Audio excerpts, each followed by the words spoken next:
You are listening to, you are absolutely listening to the George Espinlove Show, coming to you live from the Funny Farm.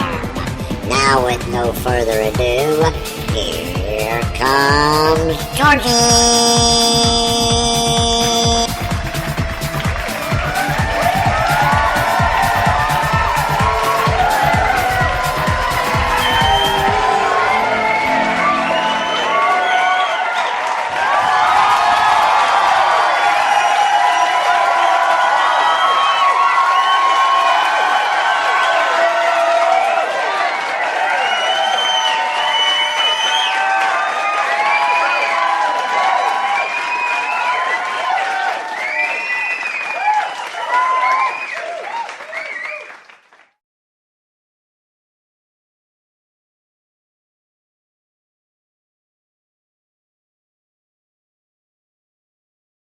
What day it is, or should I say what evening it is.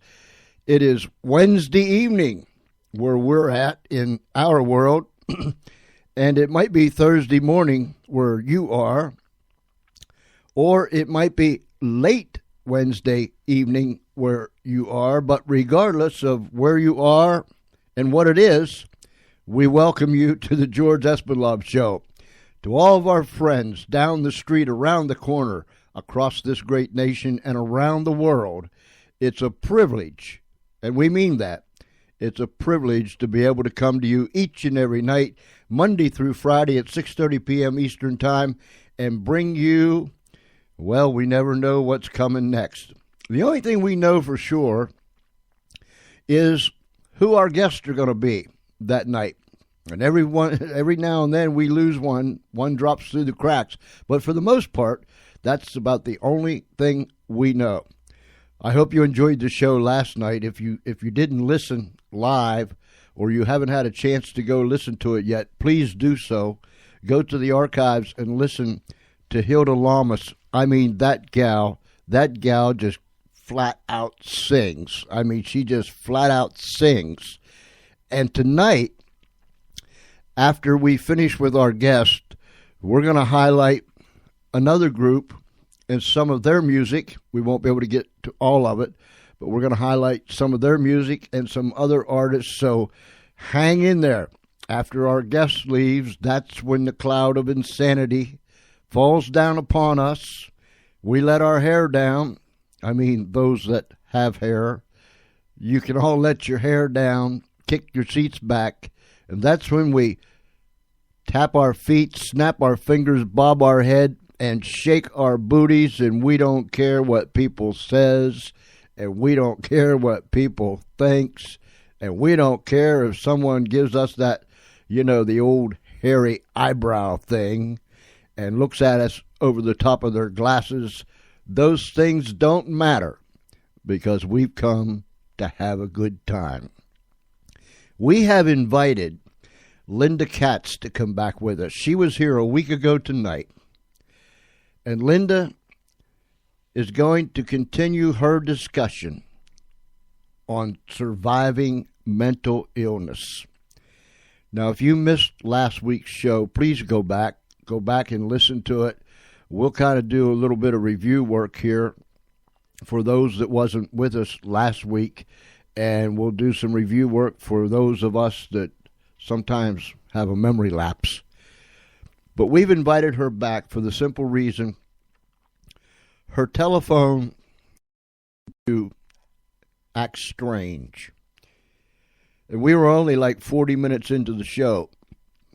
But even if her telephone wouldn't have started to go dead, I believe we would have brought her back anyway, because I feel that this subject is very relevant for the day which we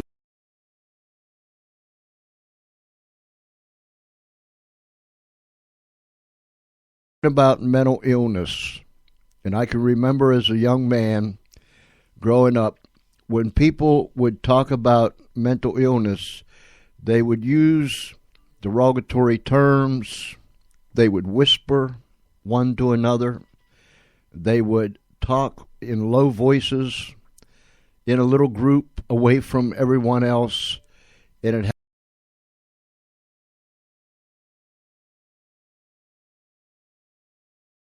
in which we live, because more and more people, it seems as if more and more people are crumbling under the stress of the times. And so we have asked Linda to come back, and she was so courageous in writing her book, Surviving Mental Illness, her story. She's been there, done that, and she is recovering even today. So I want you all, wherever you are, please welcome Linda Katz to the show. Linda, welcome back to the George Espinlaub Show. Thank you. It is a delight to have you back. It's my pleasure to be back. I was doing some more reading, and I come across this. Through the years, and I'm reading this about you, through the years, she was faced with challenges that were difficult to overcome, but worked hard to achieve recovery. I'd like to start.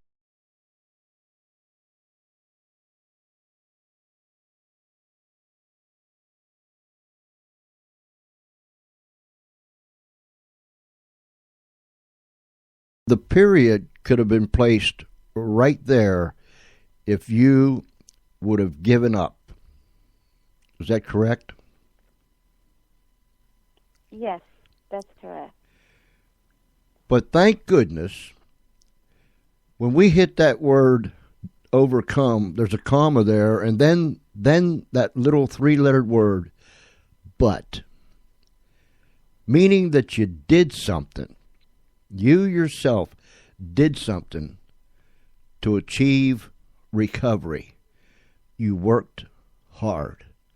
So I guess what I'm asking you is, or saying, each and every one of us, regardless of whether we're battling mental illness or some other thing in our life, it basically comes down to the individual, where we decide whether we're going to stop and give up or whether we're going to fight on, right? Right. That's correct. And we wouldn't have Linda Katz here tonight if you'd have gave up. No, you wouldn't. I'm so glad you didn't give up. Thank you. We were talking last week, and you have been so courageous to write your story in a book. And ladies and gentlemen, let me give you that website right away, lest I forget. This is the website, surviving-mental-illness.com. Surviving-mental-illness.com. And there you can go get the book written by Linda Katz. And please take time to go to that website, surviving-mental-illness.com. When we were talking last week, Linda, you mentioned the fact that your mother went through bouts of depression. Is that what it was? Yes. And naturally, it affected you as a child growing up. Yes, very much it did. Yes, not just me, but my father too. Was your mother ever hospitalized for her illness? Yes. I would say she was hospitalized for about 2 weeks, and then later on another 2 weeks. So they were trying to adjust her medications. But sometimes my mom would not take her medications, and eventually went back into the hospital. So, but she came back home. It wasn't easy on me or my father, especially for my father, because he had to be the strong one all of a sudden, the domineering one.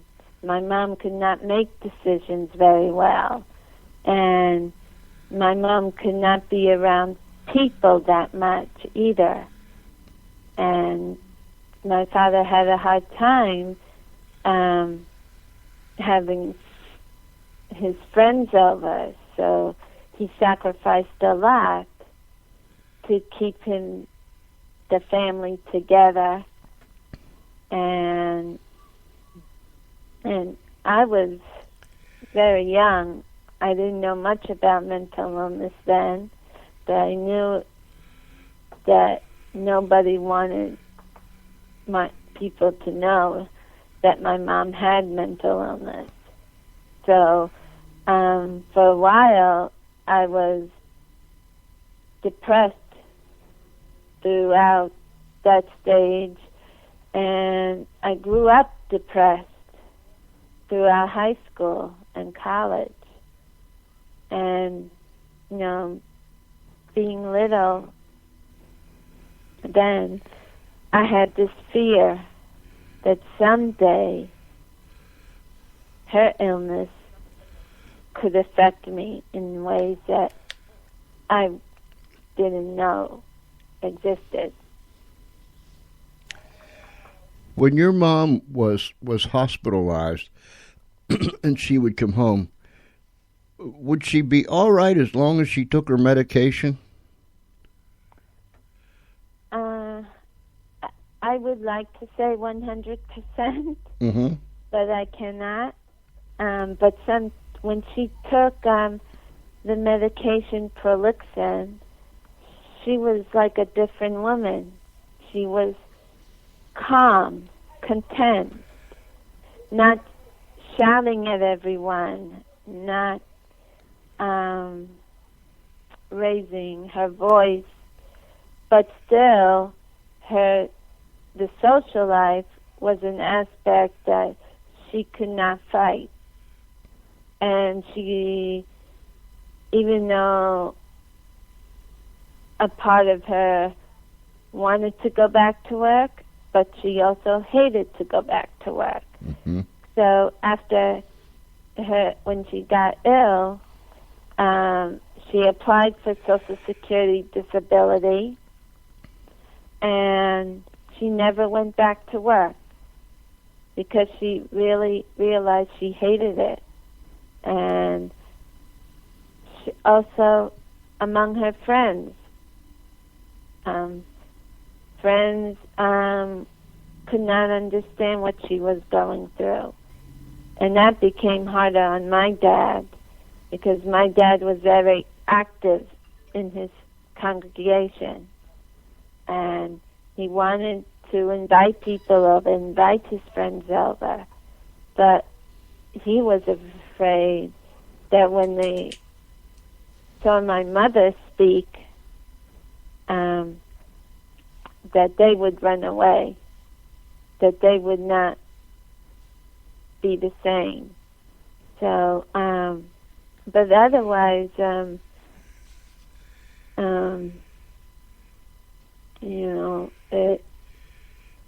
she just wasn't the same to get back to where she was before her illness.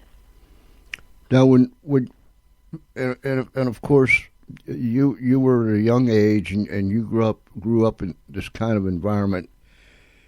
And when you went to school, it had to be difficult.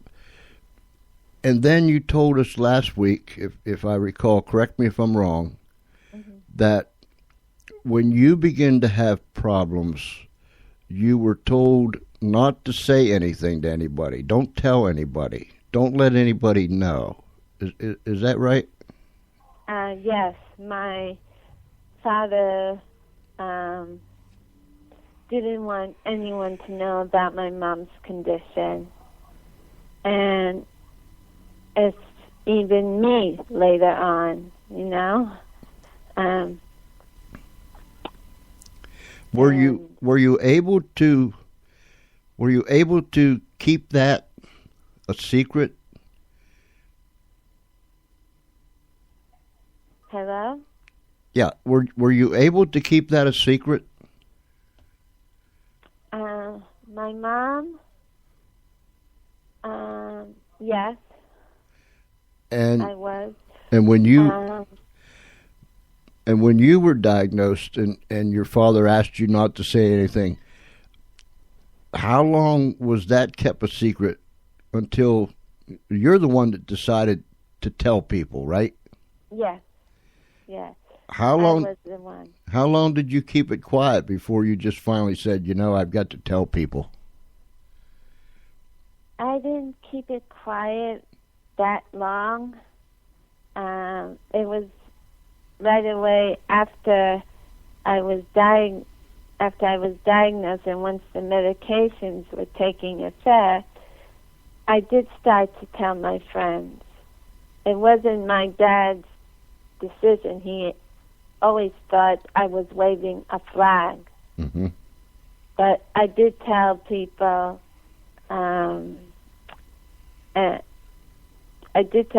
because I didn't want to hide it. And I knew that was one of my first steps in achieving recovery. And we talked about the terrible stigma that's attached to mental illness.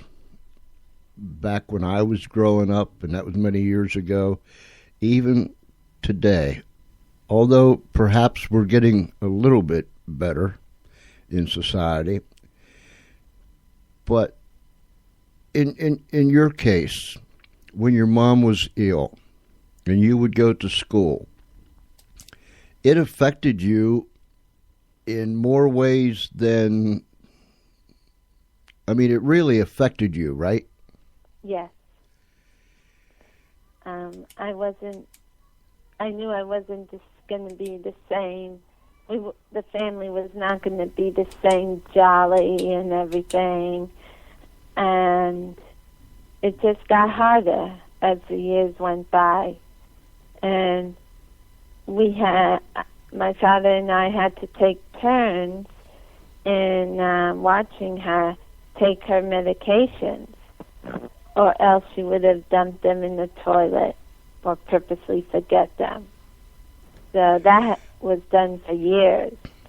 But she was getting better, and I think when I was sick, and after I started to talk to people about it, my mom started to change her attitude a bit towards mental illness. And she started to go with me to the psychiatrist. Well, we both had the same psychiatrist. Uh-huh. But she also went with me to support groups. And, that's when she changed. For me, the stigma that I really felt was in my community, my culture, the Orthodox Jewish community, mm-hmm. when I was single. And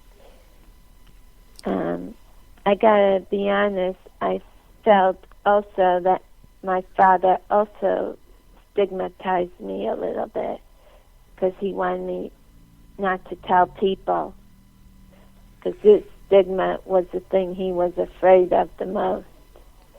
And he could not understand that I was educating people later on, and that I wanted to go back to work, and only certain agencies who work on behalf of people with mental illness would be able to help me through that. My father could not understand it, and I could not talk to him openly about mental health. So that's the stigmas that I was facing in my recovery. What were some of the reactions that you had from people when you begin to talk to them about your mental illness? Some men used to run away. I give you an example. I went to see this matchmaker once, and she was going to set me up with someone in the neighborhood. Mm-hmm. And he was supposed to call me. He never did call me. So my matchmaker talked to him, and it was because he found out that I had a mental illness, that there were rumors, but they were true. And he was afraid, well, I don't know if she'll be able to have children. I don't know if she can hold down a job. This was what it was like in the Orthodox Jewish community. And unfortunately, people with mental illness are still treated as outsiders. And unfortunately, that has to stop. So that was one thing. Another, I was dating a guy for a while, and on the fifth day, I decided to tell him about my illness. And he didn't understand. And he told me once to forget about my pills. I could not imagine life without the medications because I needed them. Mm-hmm. And they were the only thing keeping me going. Well, not the only thing keeping me going. Faith had something to do with it as well. But he told me one morning that he was afraid. He didn't know how his parents would react, and he was afraid for his parents. So I knew he was wrong for me. So I broke up the relationship. And, other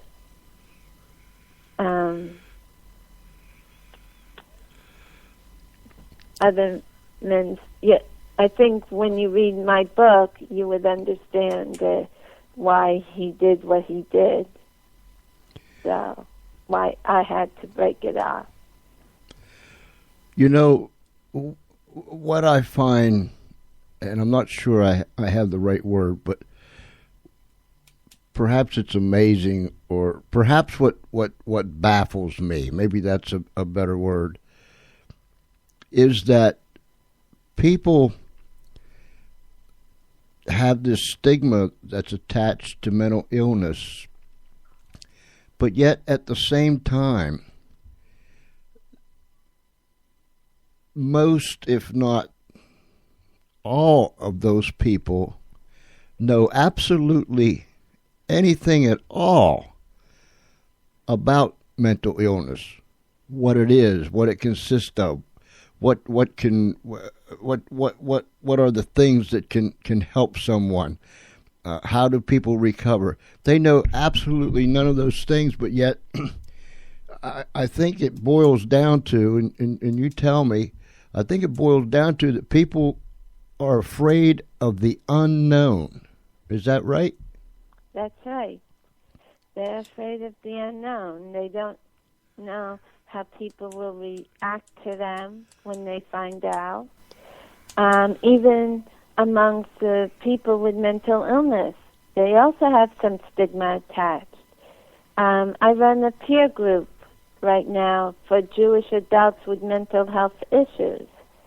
And not enough people show up because they're afraid of what they can expect. They're afraid to meet other people who might be worse off than they are. But what they don't realize is that they're all dealing with issues that you're dealing with. So, and that's another first step in recovery, to not hide it, to come out in the open. And it is very important because that's a process of your recovery. And even though my group is small, I like to help them in any way I can. And it's very rewarding. And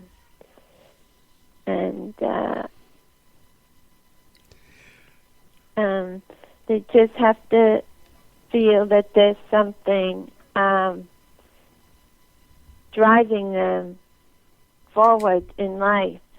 And I think, for me, at least, that is faith in God, in life, and He put you on this earth for a reason, and we always don't know what that reason is.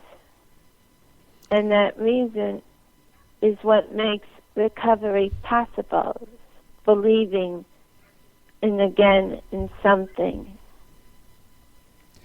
in someone.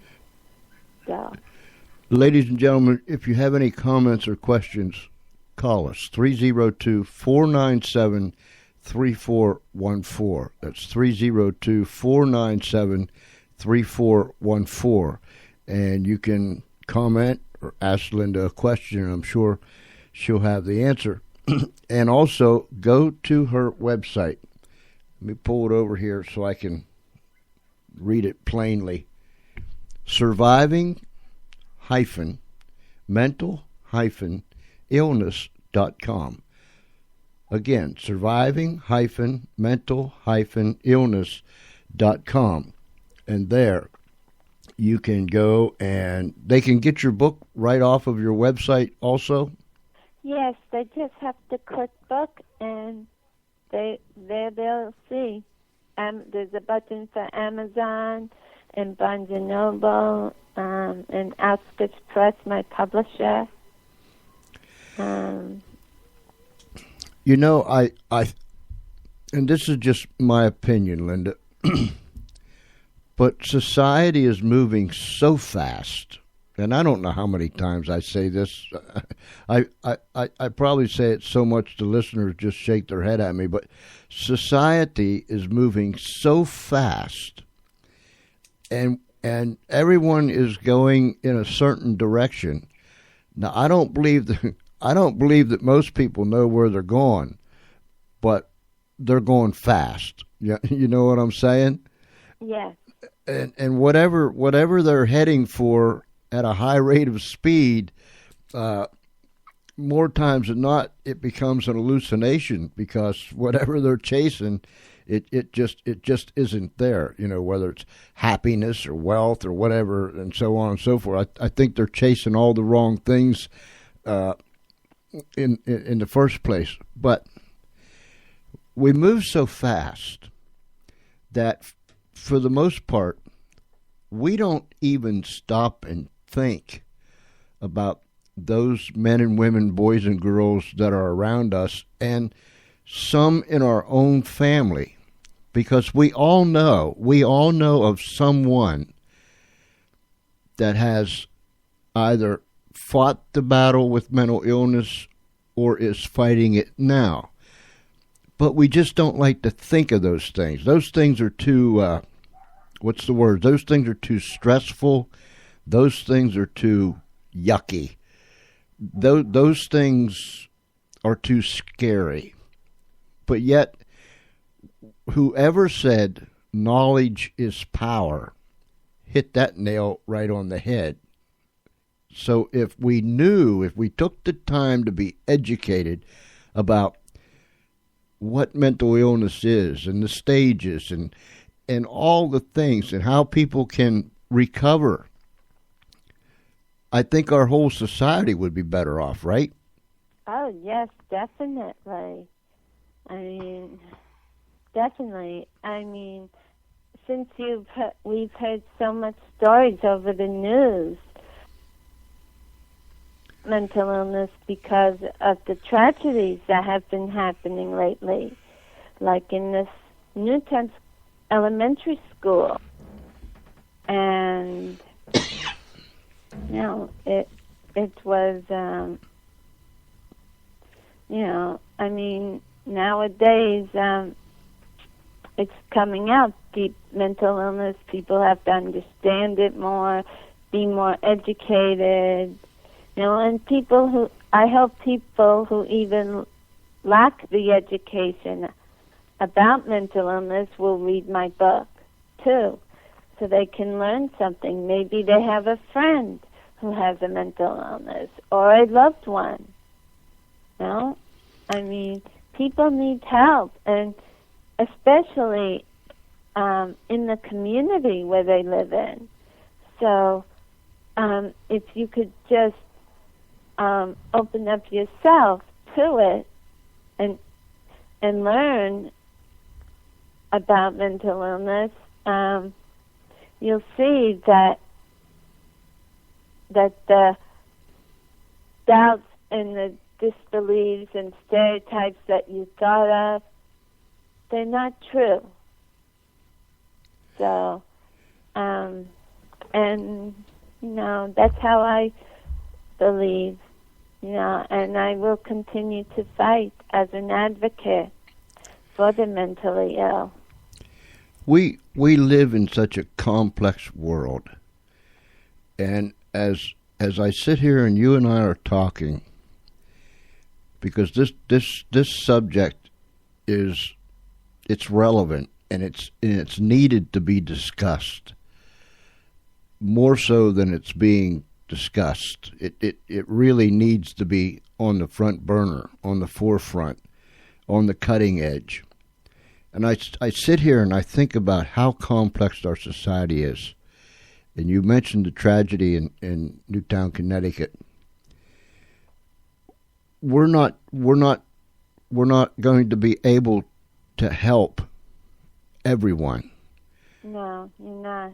There are those that don't want help or feel that they don't need help or they've just lost all hope. What do you say to someone that may be listening tonight or listens to this show later that they're battling mental illness? They have been eaten up by the stigma and the cruelty of people that goes along with this illness.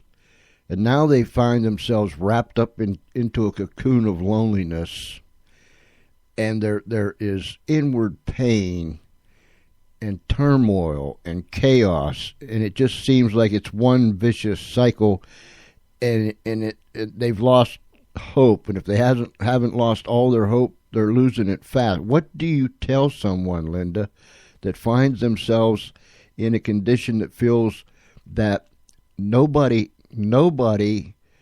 can help me, nobody cares to help me, everyone thinks, and please use the term, but this is how society thinks, everyone thinks I'm crazy, so everyone stays away from me. What do you tell someone like that?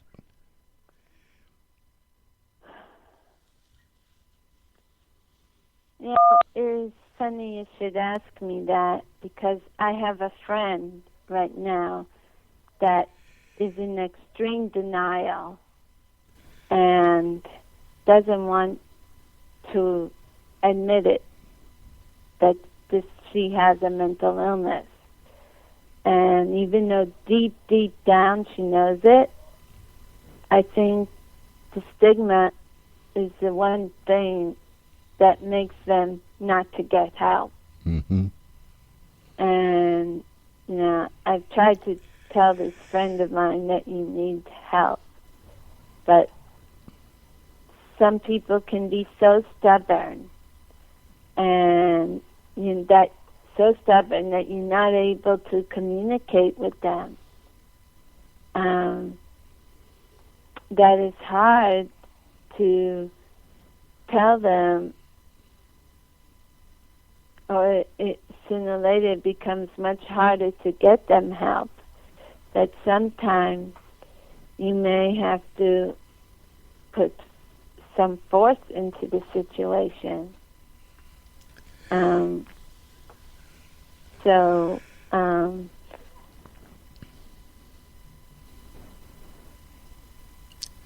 It's hard to know what to say to that person, and because that person is living in a world that's fantasy, Mm-hmm. and they don't, and no matter what important issues they're dealing with, and if they keep on denying and denying, you have to do whatever you can to help them, even though it may hurt the person.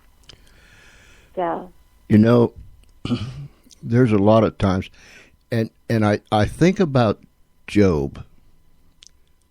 His houses and his barns were blown away. His children were all killed.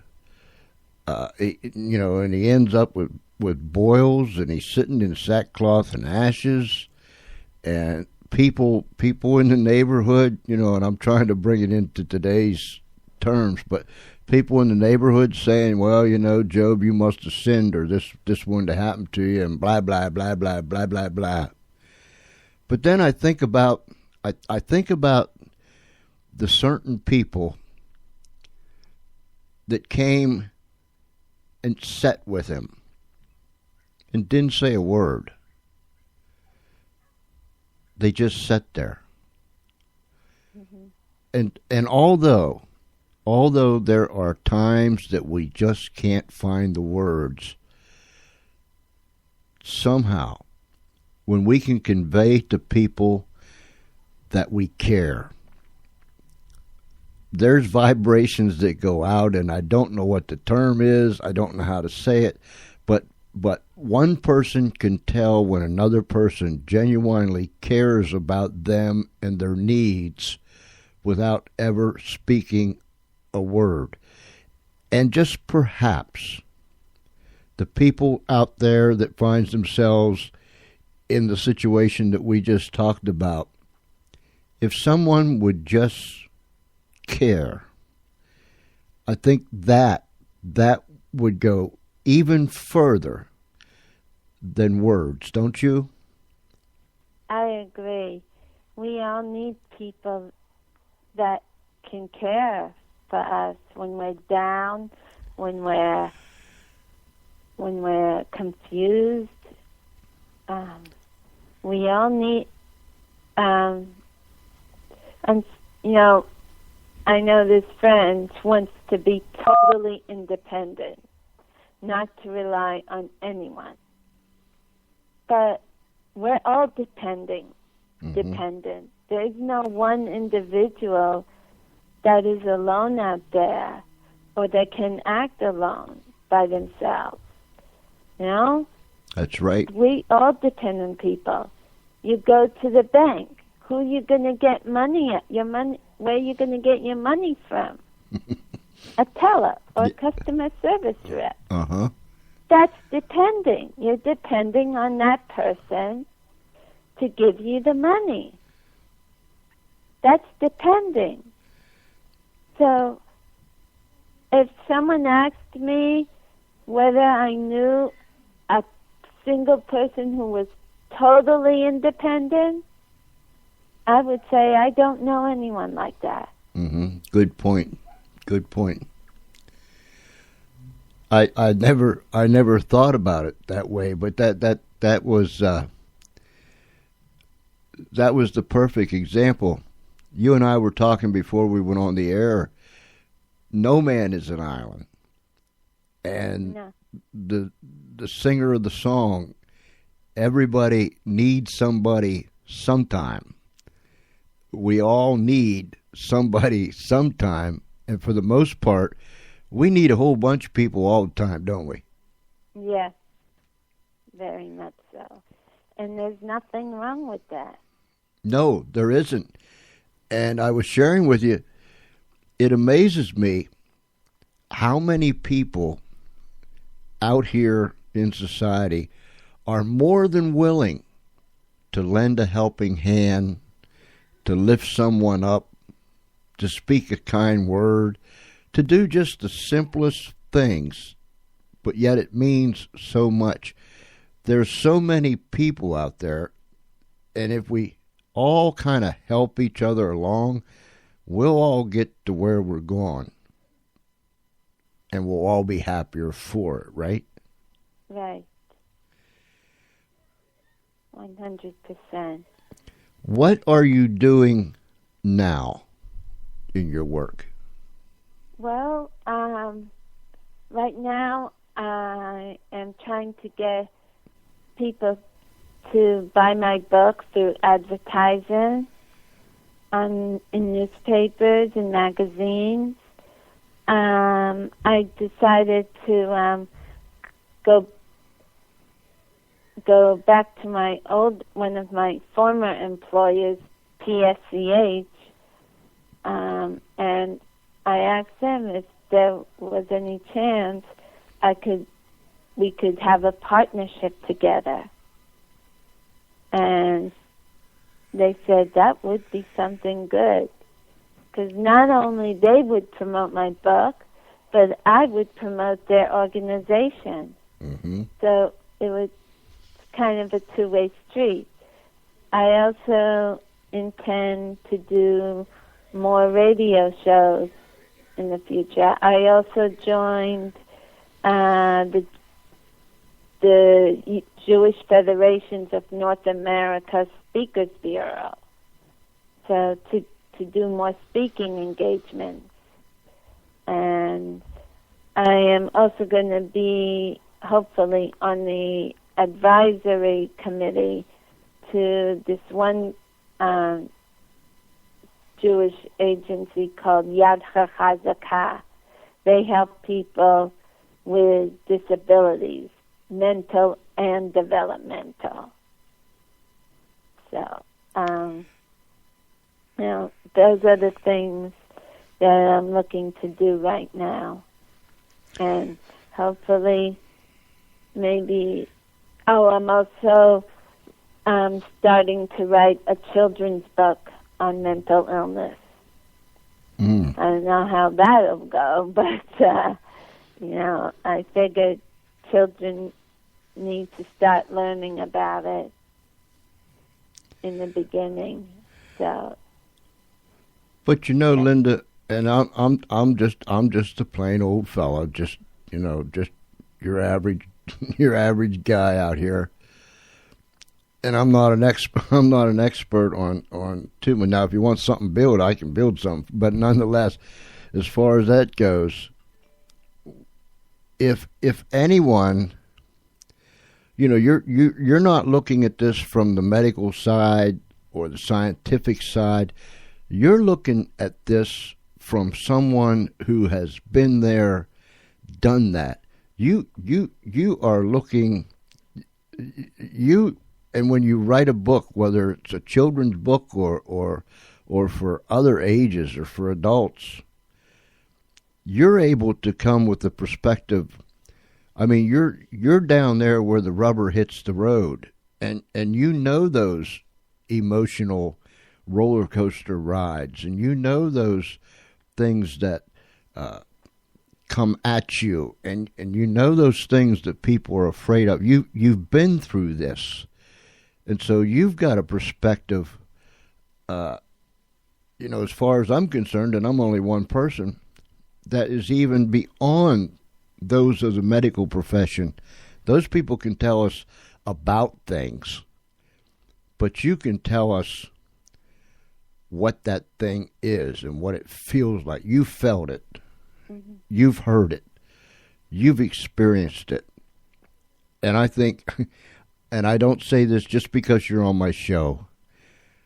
I think that you are very, very courageous, Linda Katz, for writing this book and for putting yourself out there where people can hear you, see you, and read about where you've been. I think you are a very courageous individual, and I tip my hat to you. Thank you so much. Yeah, it's flattering to hear those words, courageous, because I never used to be that. Usually, people still thought of me as weak because of my mental illness, and no one has ever told me courageous. Well, you most certainly are. And I think, like the watchman on the wall, or like the prophet crying out in the wilderness, there's got to be a voice. And yours is a voice that's being heard. And I think of a scripture or a song, I'm not sure which one it is, but it goes something like, who will go? Or who can we send lest they go? And I was sitting here thinking while you was talking, I don't know how many people that you have touched or that you're in the process of touching. And I don't know how many people have this mental illness. But I don't know, and I don't know everything. But yours is a voice that I haven't heard before. And I'm sure there's been others. But yours is a voice that I haven't heard before. And you're doing something. You are doing something. And that is the exciting part about this. You're doing something. And Linda Katz, don't you dare stop. No way. I will always look forward to teaching people about mental illness. If I ever get a chance to work for a mental health agency again, I hope I do in the near future. It'll be something that I love to do and help achieve good deeds for these people, for my peers, and I hope you'll get a chance to read my book and you'll realize that recovery, it's not a means to an end, but it's a beginning of a new life and with new goals and solid dreams. Before I let you go, let me give the folks this web address again, and then I want to do something here. Ladies and gentlemen, surviving-mental-illness.com. Surviving-mental-illness.com. Go to Linda's site. There, of course, she has the home page. She has a tab for the book, upcoming events, about the author, the blog, the press, and a way to contact Linda. So do that, and you can get her book right there on the site. You can get it from Amazon. You can get it from Barnes and Noble. Yeah. And so make sure you go there. Do yourself a favor. Get the book and then pass it on to someone else, because we all need to know. We all need to know. And there's an urgency about it. Linda, right as we started tonight, I read that one sentence. Through the years, she was faced with challenges that were difficult to overcome, but worked hard to achieve recovery. Before I let you go, I'd like to read the rest of this. May I do that? Yes, you can.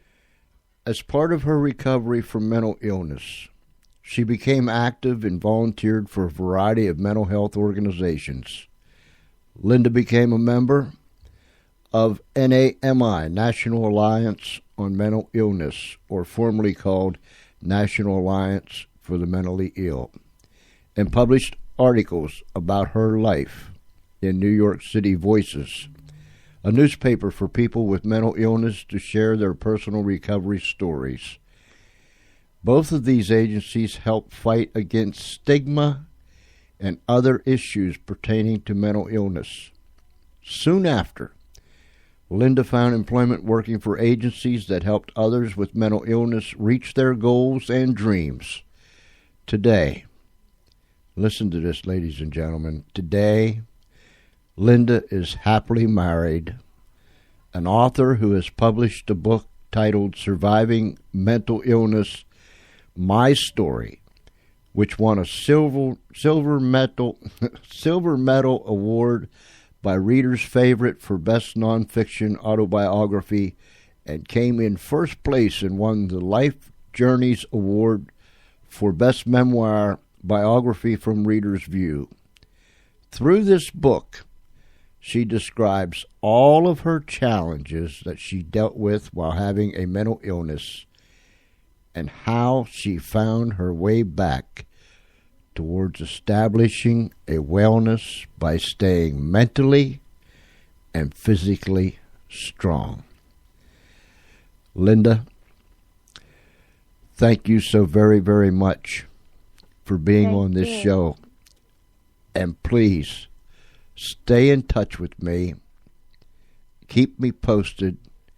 And I know I'll continue to hear good things from Linda Katz. Thank you. And give my best to your family. Will you do that? I will. Ladies and gentlemen. Unfortunately, both of my parents are gone. Both of them are gone.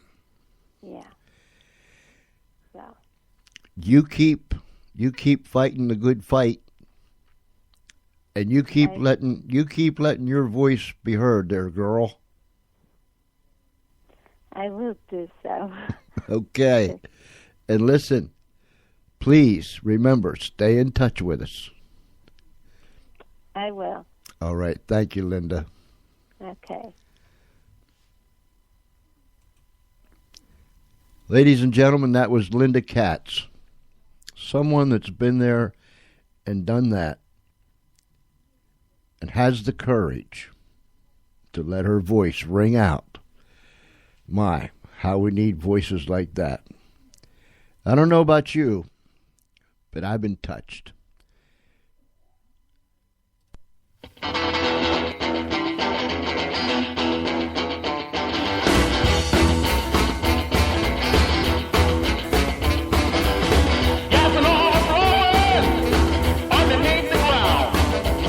You know, we keep drilling, but it can't be found. But I gotta keep working. Well, I'm trying to get on to you.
That's Michael Holt and the Trophy 500. Whoa. Oh, la-di-da-di-da-di-doo.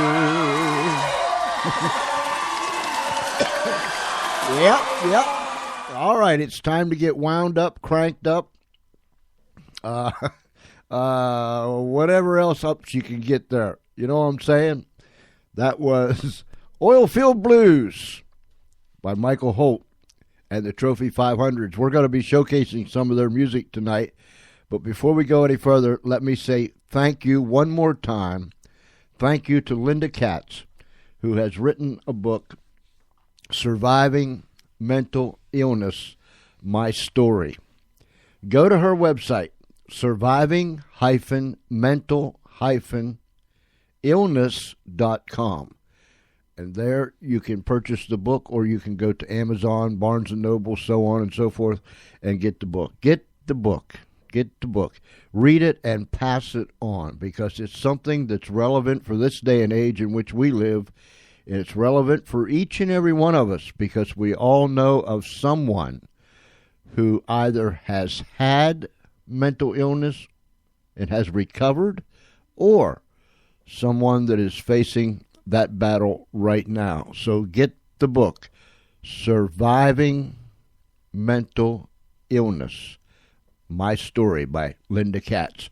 Tomorrow night, Thursday night, we will be having with us from Nashville, Tennessee, Michael Callahan.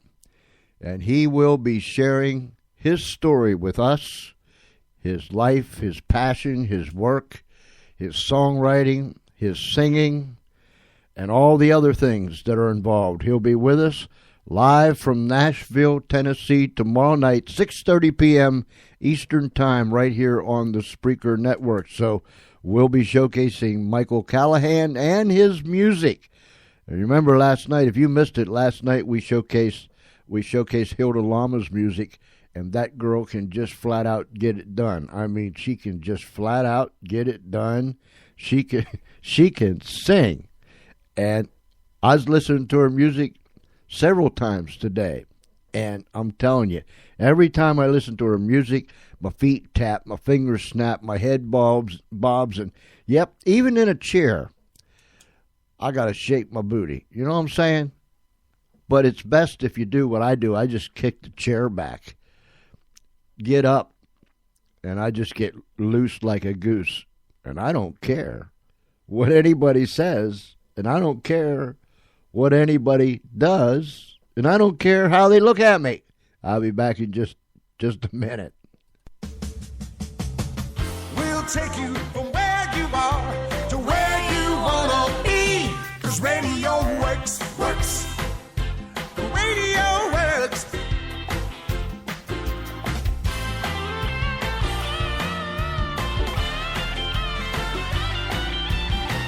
We'll take you from where you are to where you wanna be, 'cause radio works. Radio works.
when Charlie threw that advertisement thingy up there, I left the booth for I don't know, wasn't too long.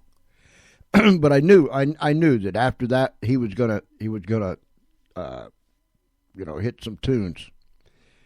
Well, I left the booth, and when I come back in, he was over there cracking up. I mean, just cracking up. Of course, Charlie always wears his hat backwards, But anyhow, he was over there cracking up, and I asked him why are you laughing? What's so funny? Did you get a phone call? What's going on?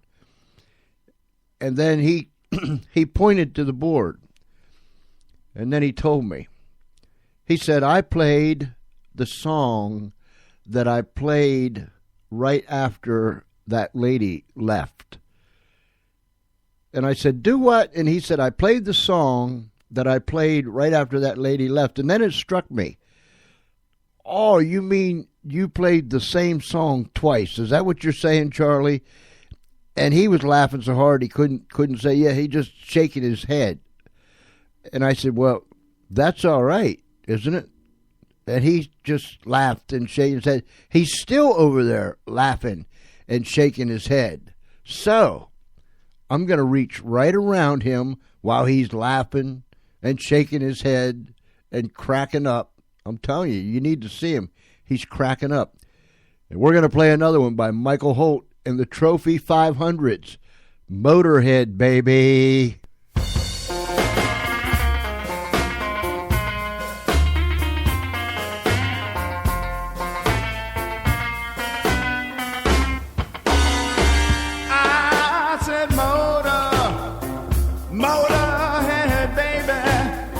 She wanna ride all night long. If you don't have transportation, you know she'll treat you wrong.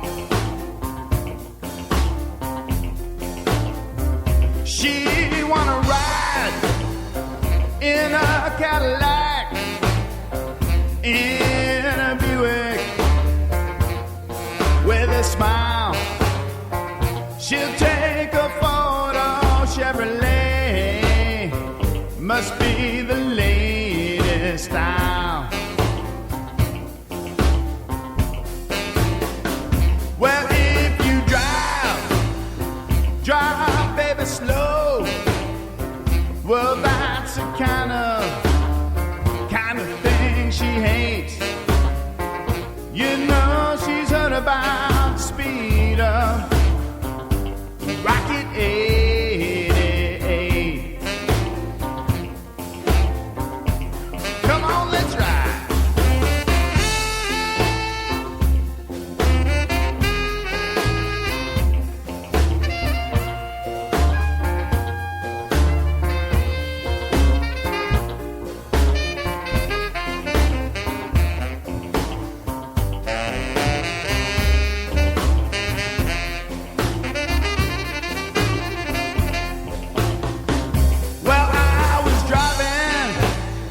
Driving down the highway, well, I was doing about 103. She said, step on the gas now, Michael, stop all that teasing me. I said, motorhead, baby. She wanna ride all night long. If you don't have transportation, you know she'll treat you wrong.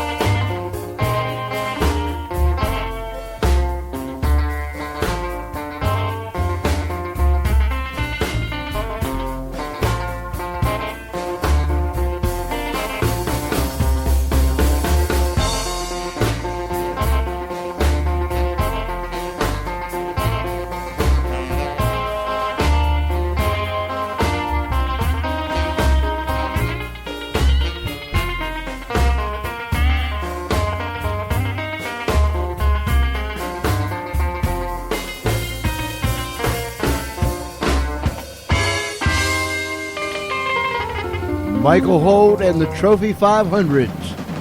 Motorhead, baby.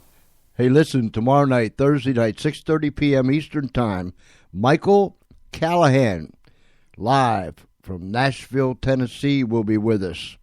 And you can listen to what Michael has to say tomorrow night. So pass the word. Tell your friends. We're going to have a great time again tomorrow night. This has been a fun week. It really has. Of course, every week's fun. But this has been a fun week. Last night, I had a blast. Last night. And so I don't know of any better thing to do right now than, Charlie, can you bring that one up? Can't Take the Mud Out by Hilda Lamas. Yes, sir. All right.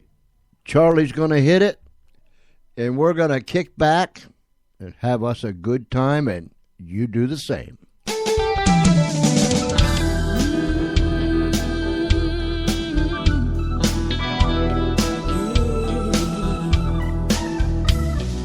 smile on his face, the shine on his shoes. Where's my honey going to? The weekend rolls around and I shouldn't know. Even if he's late, he's gonna come home. Can't take the mud out of the Mississippi. Can't take the bend out of the road. Can't take the playing out of my man. Can't take the loving him out of my bones. Yeah.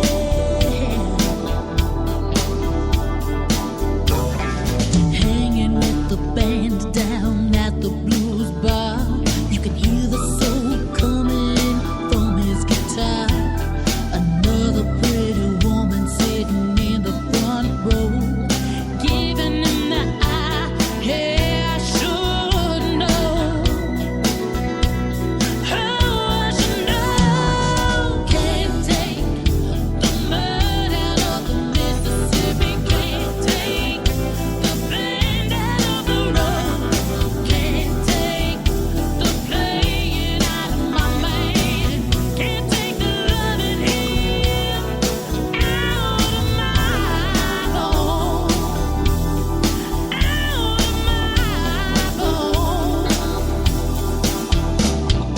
One of these nights I'll sneak in the back door and be surprised to find that there's no more. Been waiting for him, keeping the bed warm.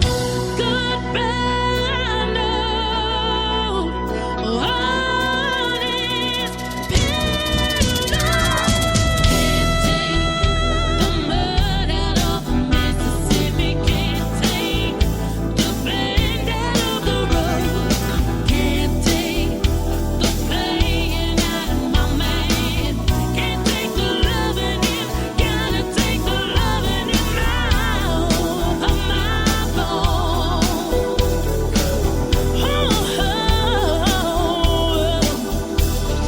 He ain't gonna change Elijah, no. I've gotta move on. I've gotta let go. The mud out. Can't take the mud out. He ain't gonna change Elijah, no.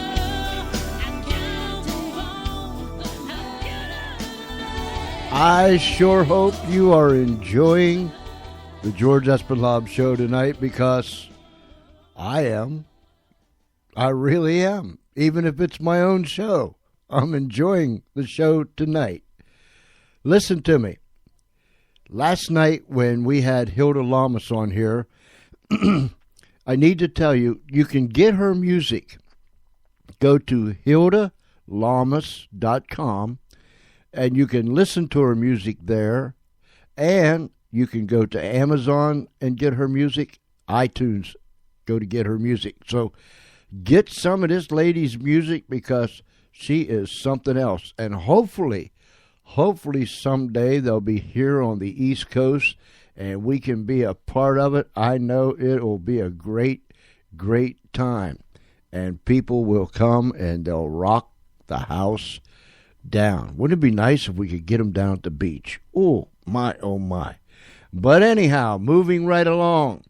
Tonight we're showcasing some of Michael Holt and the Trophy 500's music. And here's just another one. Dimples. You gotta love it.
dimples in your jaw.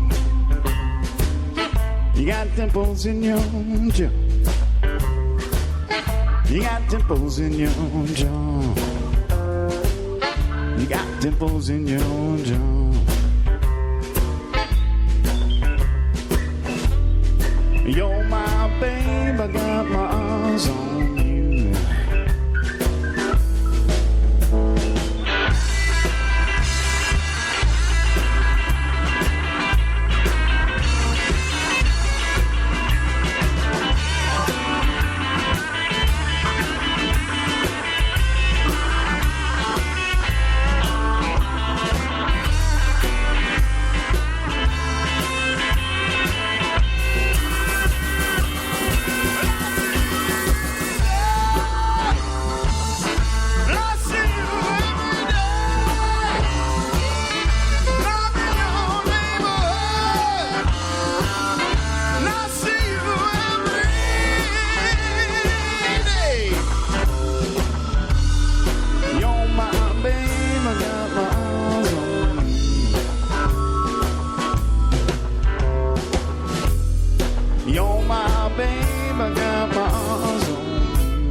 They love the blues around here. Yeah, they do. Yeah, feet tapping, fingers snapping, heads bobbing, and booty shaking. They love it. They love it. My, oh my, you should see them outside. You know, if this crazy weather here on the Eastern Shore ever got right, and we've had, oh my goodness, we've had an excessive amount of rain. In fact, the rain needs to stop, and we need to get our fields dried up because the farmers are going to lose their crops. It's been that wet. But nonetheless, you know, if the sun would start shining and the birds would start singing every day instead of once a week, and the heat gauge would go up somewhat, we could air live from the pool here at the Funny Farm, because we could air from the deck, and we could have the speakers down by the pool, and the folks could listen and jam to the music, and they could dance in the water, out of the water, and if any of them can do it, they could even dance on top of the water. But nonetheless, we have it all right here at the Funny Farm on a place called Our World. Now remember, we don't have a specific mailing address, so don't try to send us a tangible letter, you know, an envelope with a piece of paper in it with writing on it, because we won't get it. We won't get it. We don't even have a mailman. You know what I'm saying? That's the only thing. We're self-sustained here in Our World. I think that's the only, yeah, that must be the only element that we don't have here in Our World is a postman. I know we don't have a post office. We have an airport. And I know we don't have a mailman. We have firemen, and we have policemen, and we have EMS people, and we have a medical facility, and we have a chief psychiatrist, and we have cooks. I mean, we're self-sustained. We have it all, but I don't think, no, we don't. We don't have a postmaster, we don't have a post office, and we don't have a postal person, delivery person. You know what I'm saying? Because we don't have no mailbox, which means we don't have no specific address. So I said all that to say this. I'm just bubbling on the inside for some reason. We do have email, because we are high tech around here. Oh, yes, indeedy. We got more gadgets and gadgets you can shake a stick at. Email us, George C.E. at Comcast.net. George C.E. at Comcast.net. And don't forget to join me tomorrow night, 6:30 p.m. Eastern Time, when we have Michael Callahan live from Nashville, Tennessee. Singer, songwriter, very busy man. Tune in tomorrow night as Michael Callahan sits in the visitor's chair. Here's some more of Michael Hoyt and the Trophy 500s.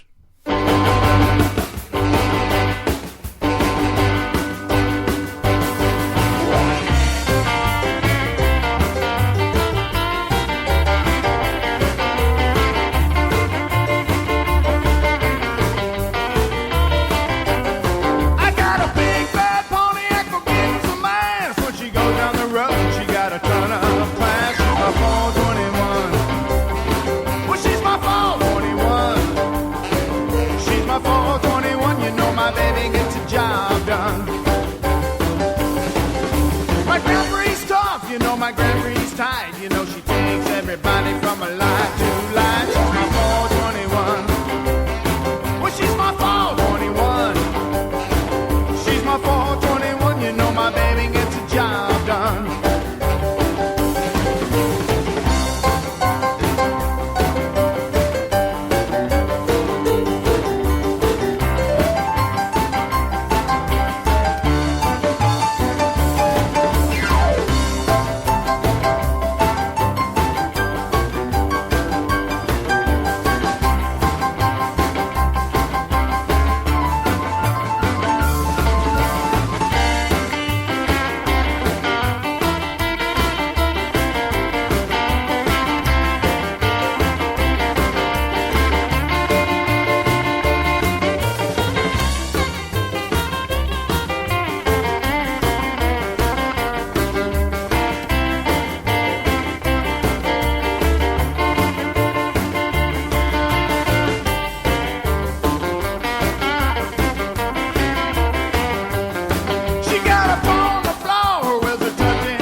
She's my 421, you know my baby gets the job done.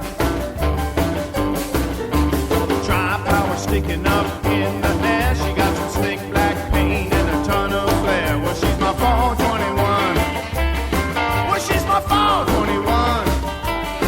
Well, she's my 421, you know my baby gets the job done.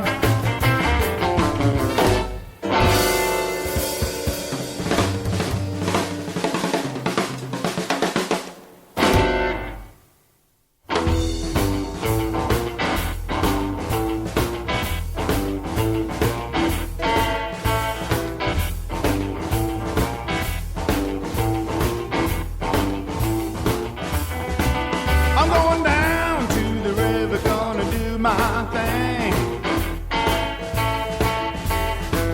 I'm going down to the river, I'm a killing machine. I'm going down to the river. Hey, got my wherever you're baby at. towed.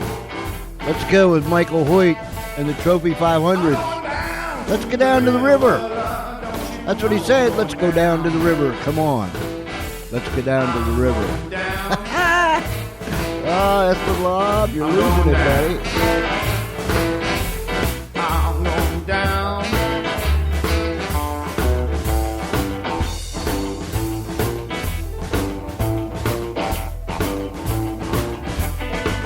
I'm going down to the river, gonna get my thrill. I'm going down to the river, gonna get my kill. I'm going down to the river, got my baby with me. I'm going down to the river, well, can't you see I'm going down? I'm going down. I'm going down. I'm going down.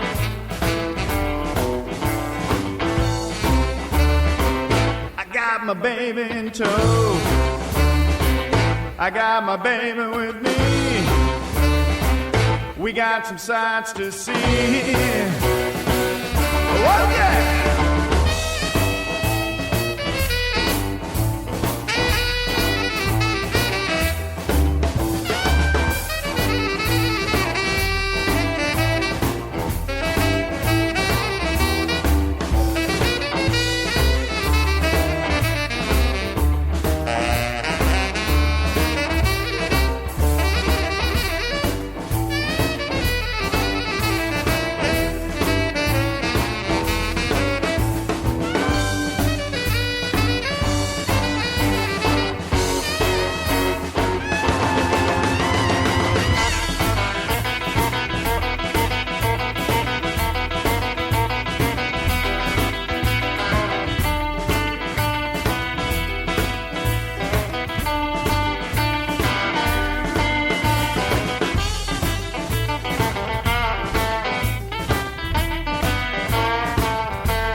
My baby in tow. I got my baby with me. We got some sights to see.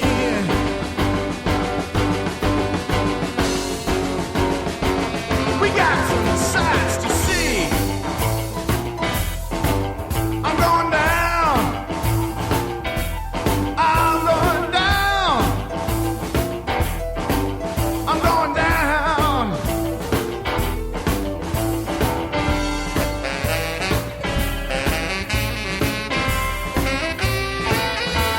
I'm going down.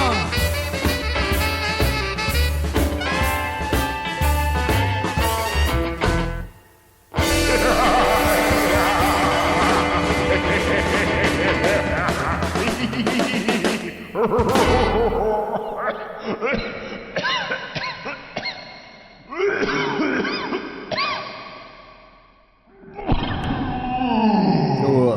yeah.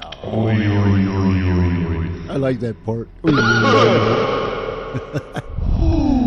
Oh, Fred. Do something about that, Fred. Please do something. Yeah. Keep on loving me, baby.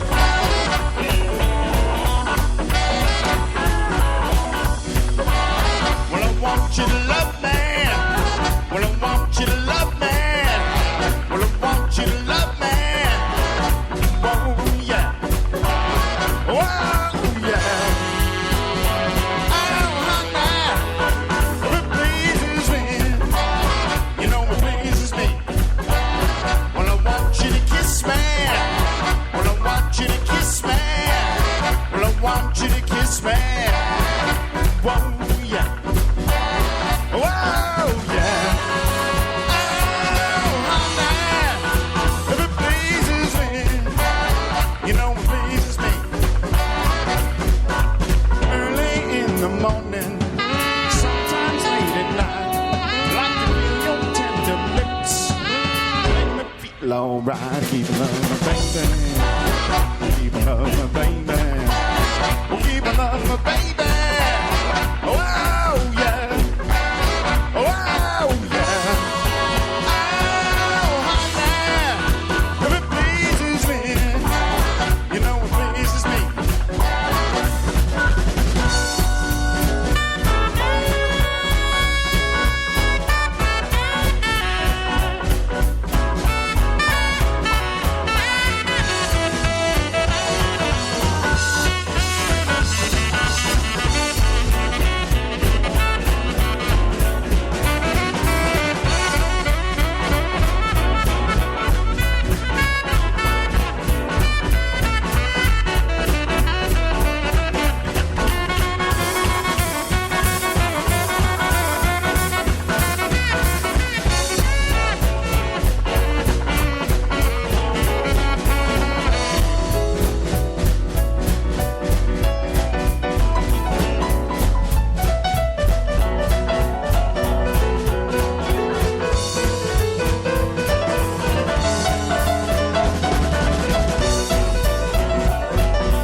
Uh-oh, my mom just entered the house. Uh-oh, here she comes. Straight to the dance floor. Oh, they love it. Go, girl.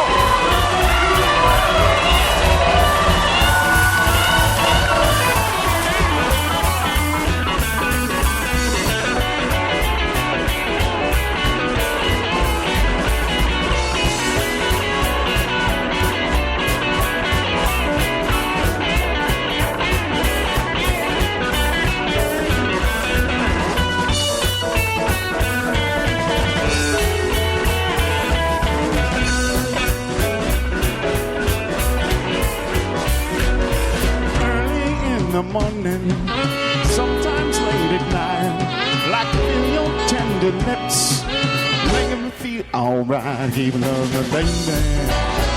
Keep loving me, baby. Oh, keep loving me, baby. Whoa, yeah. Whoa, yeah. Oh, honey, it pleases me. You know it pleases me.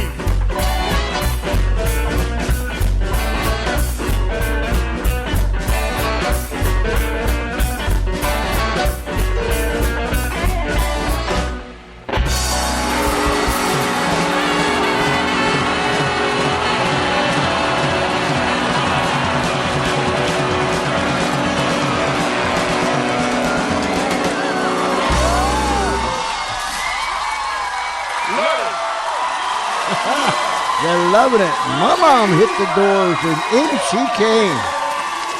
And this crowd went crazy, and she headed straight for the dance floor. And that's where she's at right now, and she's ready to kick up her heels again. Charlie, I see that caboose coming around the turn up there, and we're going to have to jump on here in a second or two. But before we do, ladies and gentlemen, please go to Linda Katz's site, surviving-mental-illness.com, and get her book and read all the information that's on her website. You can get her book at Amazon, and you can get it at, where's it at? You can get it at Amazon. You can get it right there on the site, and Barnes & Noble. Get the book, Surviving Mental Illness, My Story, and a courageous story it is indeed. Thank you, Linda, for being on the show tonight, and we just wish you all the best. I do want to say, my friend Rick Fowler, who is with us, and we play his music and his band's music here quite often.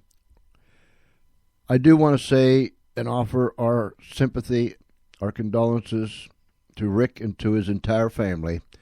His mother passed away, and I believe they had the funeral today. So, Rick, our prayers are with you from all of us here, and we sincerely mean that. Buddy, if you're going to listen to this show later, just let it be known, if there's anything that we can do, please give us a shout. The caboose is coming, and we're going to get ready to head on out of here. I had a ball. My mom says we're going to keep this party cranked up even though we won't be on the air. Okay, Mom, whatever you say, that's what we're going to do. Let me and Charlie get this thing finished up. We'll jump on the caboose and come around, and we'll be with you out there on the dance floor. My, oh, my. Hey, listen, I've had a ball tonight. I really have. And we featured Mike Holtz and the Trophy 500s and their music. Last night, we had Hilda Lamas with us, and she can sing. Tomorrow night, 6:30 p.m., we'll have Michael Callahan with us live from Tennessee.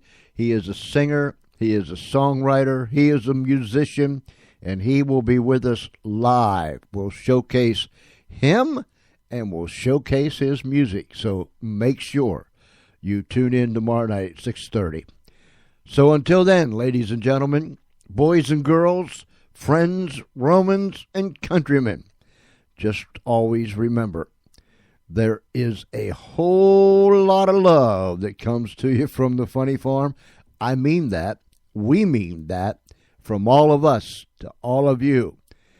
Until tomorrow night, 6:30 p.m. Eastern Time, right here on Spreaker.com. Join us for another good time on the George Espinlove Show. If it's nighttime where you're at, have a great night. If it's already tomorrow where you are, then you just have a super, super day. But regardless of where you are and what it is, until tomorrow night, this is George Espinlove challenging you, be kind one to another. Don't take no wooden nickels. Grandma's watching, and I'm telling you, she can see what you're doing. Until tomorrow night, ladies and gentlemen, stay safe. Good night, everybody.